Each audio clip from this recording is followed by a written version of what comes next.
আলহামদুলিল্লাহ প্রত্যেকটা গাছের গোড়ায় জৈব সার দিয়ে মাটি দিয়ে ঢেকে দিয়েছি। এখন শুধু অপেক্ষা করব।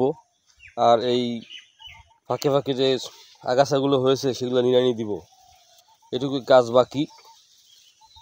এরপর বিকালে পানি দিয়েই আজকের মতন কাজ শেষ করে ফেলবো। ঢাকা যাওয়ার সময় হয়েছে, গত দুদিন ধরেই বাড়িতে ছিলাম। ইদানিং ঘন ঘন বাড়ি আসা হচ্ছে, কোরবানিকে সামনে রেখে আরও আসা হবে। তো যেহেতু ঘন ঘন বাড়ি আসছি, সোলার বিলস পাম্প দিয়ে পানি সেচ দিচ্ছি যেগুলোর। এই পানি সেচ দেওয়ার ফলে আমার গাছগুলো বেশ সতেজ আর সজীব।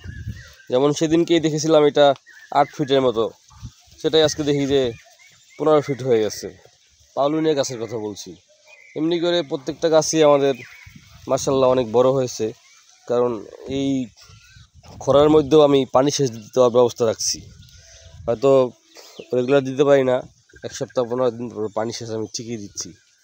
তো এই কারণে আমার গাছেরগুলোর গ্রোথ খুব সুন্দর, ভালো।